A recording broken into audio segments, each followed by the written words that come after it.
I launched an Airbnb property and it did not go the way that I had planned. And I wanted to talk today transparently about what I think went wrong, why it lost money, because the title and the thumbnail is true, by the way. My property did lose money in its first month, but I think you'll learn something and hopefully it gives you kind of a better perspective about how Airbnb launches work sometimes. But if you stick around until the end, I've got things to report to you that I think will help make you feel better, I hope. Okay, so let's get into it. So I launched a property called the Pink Pickle. We'll show a couple photos here. Thank you, Caleb. We appreciate you. We love you. Don't worry, everybody. Caleb's okay. But I've been working on the Pink Pickle ever since I bought it about back in May. So at this point, we're talking like, I don't know, 7-8 months. And it's been a full-on renovation design exercise that I've been doing with Funkit Interiors, which is my interior design company. We specialize in Airbnb design. We just launched it. And I spent a lot of money to get this property up and running. The design fee and the furnishing total, we're talking like $70,000. I went all out with the specific plan to make a ton of money at this property. I'd been talking about it on Instagram. We launched the Funkit Instagram handle. I've been kind of getting to you. I've been kind of teasing this out on YouTube as well, this property. And so when I hit, submit, I was kind of, or launch, I was expecting it to kind of pop off. And what actually happened was that my first month in operation, my first true month, I only grossed $3,946 on this property. Now, my mortgage on this property is only $3,000. So you might be thinking, well, hey, you made a little bit of money. That's not too bad. But not really, because as I've talked about in the past couple of weeks, operational expenses are actually pretty high on an Airbnb. So when you factor in my 3 cleaning fees, which came out to like $600, plus utilities, plus the cleaning costs for the pool, all that good stuff, I really calculate the monthly operational expenses of this Airbnb to be $5,000 a month. That includes CapEx, that includes maintenance, it includes all the little things. So yeah, I didn't make money and I was like a little bummed because I was like, hold on, wait a minute. Did I mess up? Did Rob mess up? I thought I was really good at this thing. I've been talking about design. I've been talking about reinvesting into your properties and going all out. And so for a little bit there, I was on the rocks. I was feeling a bit nervous. But there's a couple of key mistakes. I wouldn't even call them mistakes. There's a couple of key things that were at play here that I think factored in to why my launch wasn't as successful as I was hoping. So first and foremost, because I was talking about this on Instagram, so was Bridget, at Bridget Bitch on Instagram. Go follow her. She's my partner over at Funkit. We had been talking about it and we had been getting inquiries from people over the last 6 months of like, oh my God, when is it going to be ready? Can I book this place now? Is it on Airbnb? And I kind of felt like I was leaving money on the table. So what I decided to do was I decided to take really crappy cell phone photos. And this was honestly against my better judgment, but I was like, let's try it. And so I kind of like got pseudo photos taken. I made the Airbnb listing so that I could start taking pre-bookings. And so basically this shoddy Airbnb listing, I was like, well, I got it up, but I'm able to now kind of take reservations from all the bridesmaids that were looking to book my property. By the way, if you don't know what the Pink Pickle is, it's my 3-bedroom, 2-bath house in Austin, Texas. It's completely designed for bachelorette parties. It's a girls' trip home. And that's the premise of it. It's a themed house. It's really, really, really nice. So I was thinking, all right, I'll launch this property and I'll start taking reservations even though it's not ready. Well, what ended up actually happening was I launched the Airbnb listing and I started getting inquiries for the property. But since it wasn't done, for example, the above ground pool at this property hadn't been created yet. The pickleball court hadn't been really poured or painted. And so people would inquire and then they would say, hey, do you have any photos of the pool? You talk about it in the listing, but I don't see any photos. Or, hey, do you have any photos of the pickleball court? We don't actually see any of that. So I was kind of thinking, oh, well, people could maybe just visualize it and just book anyways and trust that it's going to be really awesome based on the photos that I had. But it doesn't really work that way. And I kind of knew that. That was against my better judgment. But I figured because we were making such a commotion about it from Instagram and because people were, I'm not going to say begging, but basically begging for, hey, can I book this now? I was like, hey, maybe that can sort of like overrule or veto like launching a bad listing. So I didn't actually get any bookings as a result. I just got a lot of curious Carols, if you will, asking about the property. And what the key problem was that when you launch a property on Airbnb or many of the OTAs, online travel agencies, what happens is you get an algorithm boost, and Airbnb wants to promote you because they want you to feel good. They want to say, hey, look at this listing, and then it gets booked, and then now you're addicted to, oh my gosh, I'm getting all these bookings, blah, blah, blah. And I kind of got that algorithm boost when I launched the property, like I talked about. People were inquiring, but the algorithm boost can only do so much, right? Because people did inquire, but I wasn't actually able to convert them into a paying lead. So what happens is I got this algorithm boost, people were inquiring, no one was booking, and now in Airbnb's mind, they're kind of like, hey, Rob's listing never actually books. Maybe we start promoting it less. You know, there's a lot of theories that are on the algorithm and all that stuff, but that's kind of my take on it. But regardless of that, it wasn't converting, and so I lost the boost. I just went to, like, I don't know, being normally showcased on the Airbnb website. So that was my first big crucial mistake. And when the thing is, I was updating photos sporadically on this Airbnb listing and replacing them with higher quality photos. And it was recommended to me in what I should have done. And I thought I wanted to do this, but I felt like I'd already gotten so many hearts on the property, like wish list hearts and everything. But a lot of people, in my better judgment, was like, hey, you should just relaunch this listing. But I had gotten hundreds of hearts on this listing, and I didn't want to sacrifice that because we had done so many pushes on Instagram to do it. So I was like, well, look, I think once I get new photos up and running, I'm going to be okay. It's not going to be a big deal. And yeah, sure, I missed the algorithm boost, but I got so many hearts and the photos are great. I'm going to start making a ton of money. Well, that's not really what happened. Because I was just, I don't know, maybe too cautiously optimistic. And I did kind of think, I was like, well, let's just see how it goes. Let's see if Rob's idea is true, that design can sort of supersede an algorithm drop. So the next thing that happened that I didn't really account for was that I launched this property in March in Austin, Texas. Austin, Texas has very specific seasonality to it. But one of the big things that happens in March, in case you don't know, is South by Southwest. It is the biggest tourist attraction in Austin, minus probably Formula One. But thousands and thousands of people come to Austin, Texas for South by Southwest. Cool. The problem is, South by Southwest, the rates are super inflated, and people book they book the South by Southwest premium listings 6 to 12 months in advance. And so I thought, hey, if I launch in March, I'm going to be able to capture a lot of South by Southwest bookings. But what actually happened was I launched in March, and I had already missed the prime crowd that would have booked my place at a premium rate. People who were willing to pay thousands of dollars per night for premium listings had already booked 6 to 12 months ago. So there's kind of this interesting seasonality arc where you have busy seasons in a market.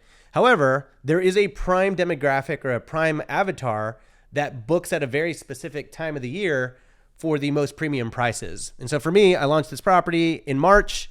All the good people, they booked 6 to 12 months ago. So I did not get to capitalize on that prime, juicy South by Southwest market. And instead I had to drop my rates. And, I had 2 bookings, and those 2 bookings came out to $3,946. So not only did I not launch my listing correctly, I now know I can now stand here and tell you to at least relaunch your listing with a whole new listing. I knew it deep down, but some of this becomes content experimentation to be able to report back to you. So I'm not just saying things, I'm actually trying things. I'm always experimenting, but I also missed the prime booking window for like a big event. And so I was starting to get a little bummed because I was like, well, dang, I've been bragging about this place. What the heck?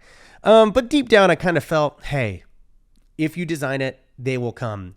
And Funkit, truly, the reason I launched it was because I believe that Funkit has the ability to make the top 1% Airbnb listings in any market, including Austin, Texas.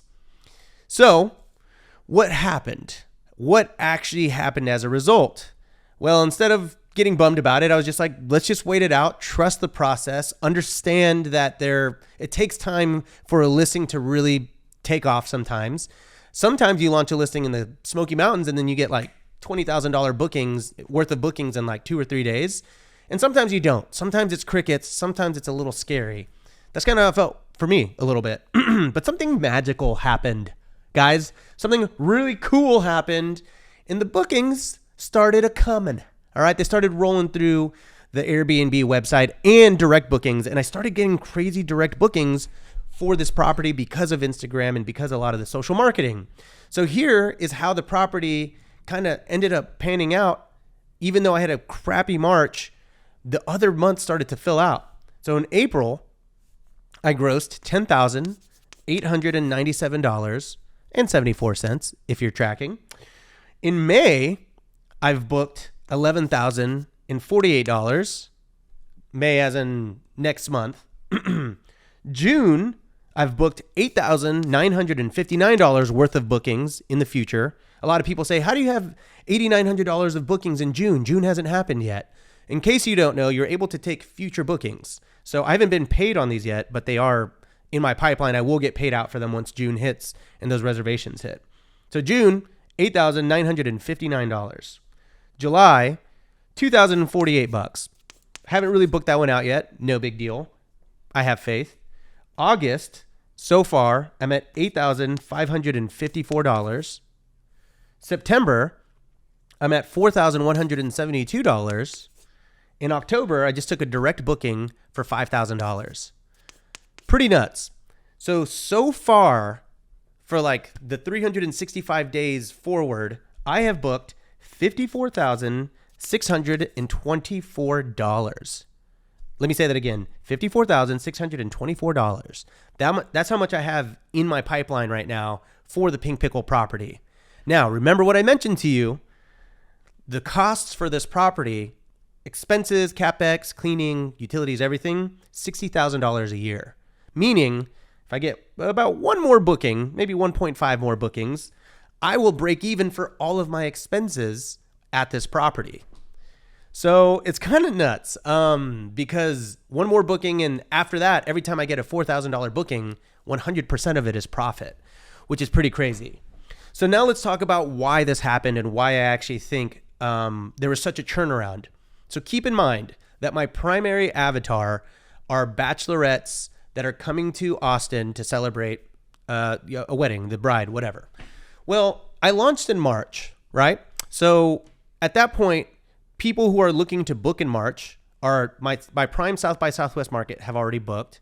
And bridesmaids and bridal parties have been planning bachelorette trips for anywhere from 6 to 24 months in advance. Yeah, it goes out that far out. It's pretty nuts. But for the most part, not only did I miss South by Southwest, but all the bachelorettes that were coming into Austin, Texas already booked their Airbnb so long ago. So I really missed out on that window for my prime avatar for that property. But April, May, June, July, August, September, October, all these bachelorettes are already planning for that. And thus, that's why I have so many advanced bookings on this property. It's honestly insane how well it's starting to work out. So when I initially launched this property, I had set a soft goal to do about $100,000. The $54,000 that I've booked so far is really for just a few, like it's all of the weekends basically through October, give or take a few. But what's really interesting is in October, I mentioned that I got a $5,000 booking. That's for 3 days. In September, I said I got a $4,172 booking. That's for a 3-day booking. In July, I got a $2,098 booking. That's a 2-day booking. In August, I missed this one. I got an $8,554 booking. That's 2 3-day bookings. So what's really interesting about this property and why it's really starting to cook is that I'm making between we'll call it $3,800 to $5,000 a weekend in advance. I will book every single weekend for the most part. I don't think I'll miss any. And if that is true, the actual earning potential for this property, because my nightly rate, by the way, at the Pink Pickle is $1,299 a night.